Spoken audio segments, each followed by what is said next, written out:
뭐 이번 사태가 끝날 때까지는 어쨌든 다들 자국 우선주의를 앞세우는 상황이 이어질 가능성이 더 높다고 보지만 어쨌든 그 상황에서도 세계 각국이 연대의 의미를 좀 파악을 하고 해가고 있는 것 같고요.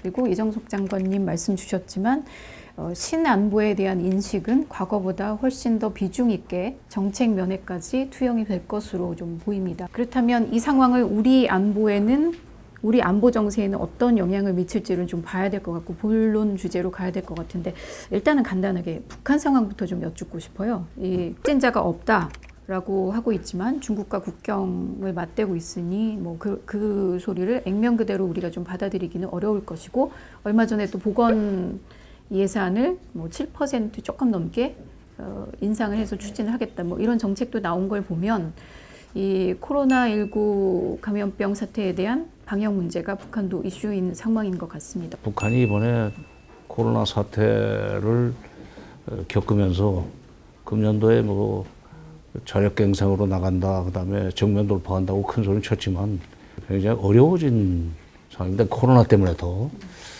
그래서 너무 좀 다음에 나와야 될 얘기를 미리 하는 것 같습니다만은 이때가 소위 한반도 평화 프로세스를 재가동하는 데 있어서 적어도 남북 간에는 절호의 기회 아닌가.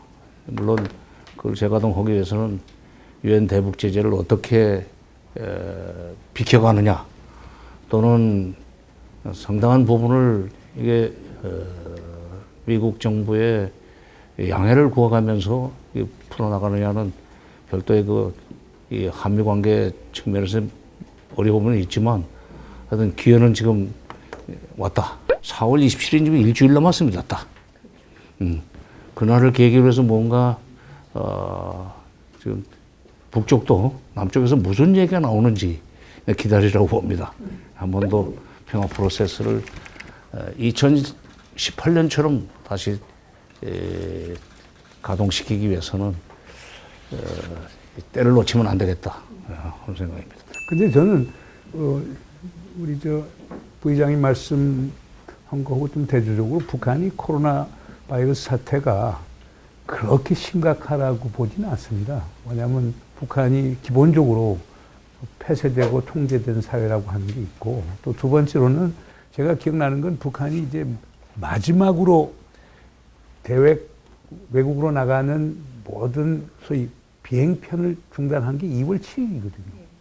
그러니까 상당히 선제적으로 소위 영어로 록인이라고 하는데 이미 폐쇄 조치를 해놨거든요. 북이 이걸 느꼈을 거예요. 우리 이종석 선생께서 얘기하신 것처럼 결국에 뭐냐, 이 코로나 바이러스 같은 걸 초기 진압을 못하면 나라가 망해겠구나. 국가의 생존이 위험하겠구나.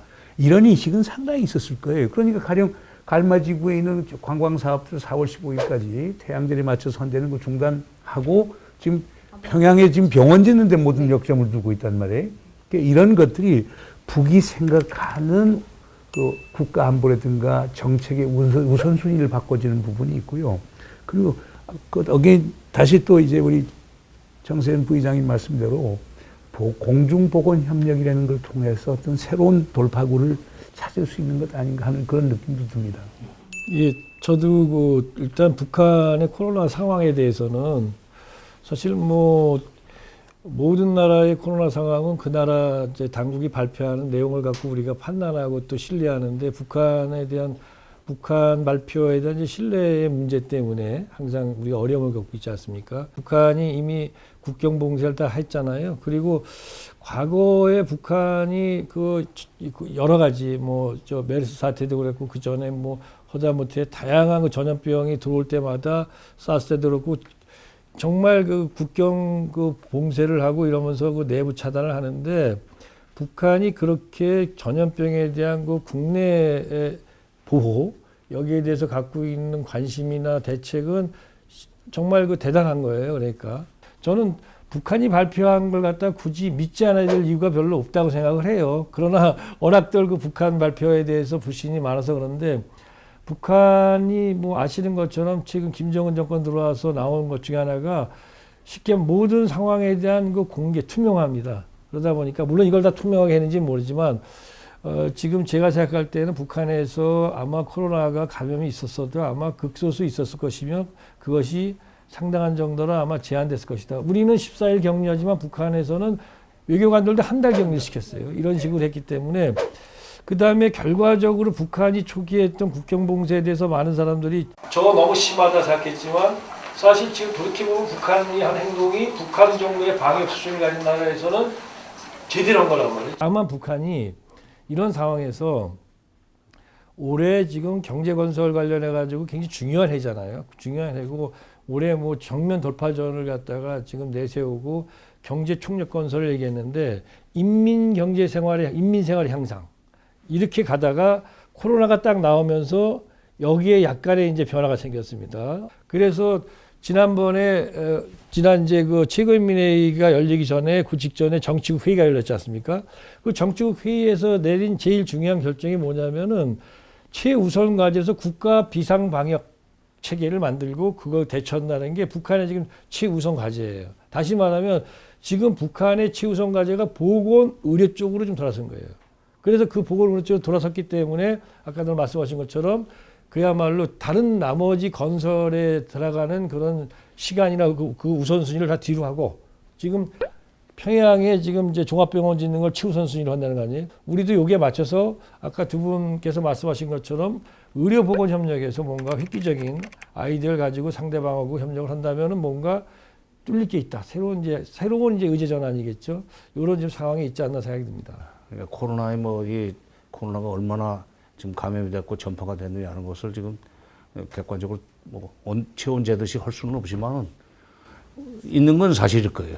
있는 건 사실이고 솔직히 지금 작년 한 해 동안의 여러 가지 국제 정세 때문에도 그렇고 금년 봄에 이렇게 코로나 때문에 고생을 해서 금년도 아마 식량 사정이 이렇게 좋지가 않아질 거예요.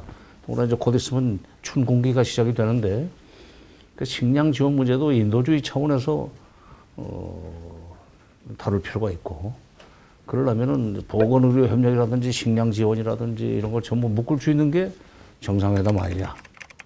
부문별 회담보다는 이제 그런 쪽으로 정부가 정책 방향을 설정하는 것이 바람직하지 않나 하는 생각이 듭니다. 모든 게 지금 얽혀져 있는데 그 실타래를 풀기 위한 최선의 방법은 결국 9.19 공동선언에 따라서 김정은 위원장이 답방을 하고 거기에서 핵 문제부터 시작해서 보건협력, 경제협력을 하는 것 모든 게 협의하고 또 그걸 계기로 해서 국제 제재를 풀어나가는 것 그것도 좀 찾아야 될 것 아닌가 생각이 되는데 지금 다른 뭐 소위 점진적인 낮은 수준에서의 교류 협력 갖고는 풀리겠어요. 그러니까 제가 볼 때는 혁명적인 변화 또 북측 사람들이 표현하는 그 사변적 변화를 가져오려고 하면은 김정은 위원장이 약속을 했으니까 서울 답방하겠다고. 그러니까 서울 답방을 해서 그리고 뭐 국내 정치 환경도 과거보다는 지금 남측에서 훨씬 좋아졌기 때문에 김정은 위원장이 답방을 해갖고 그 다음에 비핵화에도 진전을 보고 그러면 우리가 국제사회에서 제재 완화를 위해서 우리가 또 역할을 할 수가 있잖아요. 다운으로 가야 되는데 우리 국민 정서를 생각해서 이제 바로 이제 북한이 좀 신경을 써야 될 대목입니다. 국민 정서를 생각해서 이번에는 김정은 위원장이 서울로 와야 됩니다.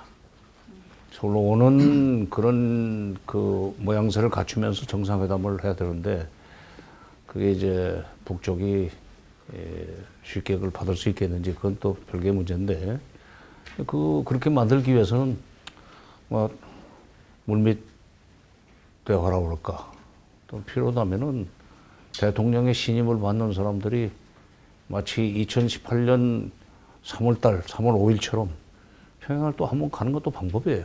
이제는 정말 남북이 협력해야 될 타이밍이니까 우리 국민 정서를 생각해서라도 김정은 위원장이 한번 내려오는 게 좋겠다. 과거처럼 지금 남북 관계가 소강 상태고 좀 교착됐다 그래서 이걸 풀기 위해서 굉장히 많은 기술이 필요한 건 아닙니다. 그러다 보니까 이제 전략적 결단만 있으면 된다고 생각이 되는 거고요. 그 중요한 거는 저는 정책에 있어서의 어떤 시퀀스가 있다고 생각을 해요. 다시 말하면 지금 무엇을 해야 될 것인가. 순서가 있어야 되고 그리고 선택과 집중입니다. 지금 뭘 해야 될 것인가. 그렇게 본다면 역시 지금 핵심적인 것은 북한에 대해서 보건의료에 대한 협력을 갖다가 우리가 제대로 된 보건의료 협력에 대한 나름대로 우리의 아이디어와 구상을 갖다가 지금 북쪽에다가 제안하는 거라고 봐요. 무슨 얘기냐면은 기본적으로 지금 북한은 10월에 북한의 당창건 기념일이라는 10월 10일까지 지금 저 평양 종합병원을 짓겠다는 거예요. 저 어마어마하게 크게 짓잖아요. 저기에 엄청난 기자재가 들어갈 겁니다. 뭐 어제 대통령께서 트럼프 대통령과의 통화에서조차도 인도주의 지원을 해야 된다 그랬잖아요. 여기 딱 맞는 게 이것이거든요. 근데 여기에 이걸 가지고 뭐 너희들한테 뭐 요만큼 주겠다 이게 아니고, 자, 저는 그렇게 정말 담대하게 평양 종합병원 짓는데 들어가는 의료기기 전부 우리가 될 수 있는 거 다 지원해 주겠다. 거기 관련된 의약품 하고 지원해 주고, 그 다음에 거기 그 병원을 어떻게 운영하는지 너희들이 원하면 우리 병원 그 전문가들이 그 가서 전수해 주겠다. 이런 식으로 아주 크게. 지금 남북 협력 기금이 1조 2천억입니다. 올해 또 못 쓰겠죠?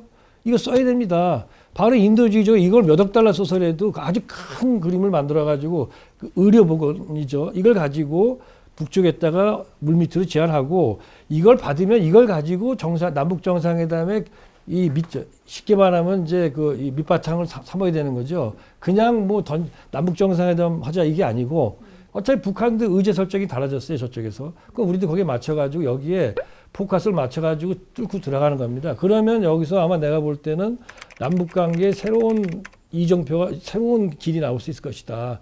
짜짜부하게 하지 말고 자자분하지 말고 굵게 한번. 우리 이종숙 선생이 얘기한 그 보건 의료 분야, 그리고 사실상 그거는 우리 세브란스 병원도 지금 하고 싶어하고 많은 분들이 지금 하고 싶어하니까, 우리 지금 코로나 사태를 극복하듯이 우리 정부하고 민간 부분이 공동 협력하면은 평양 종합병원 하나 정도는 얼마든지 우리가 도와줄 수는 있어요. 그러나 문제는 북에서 나와야죠.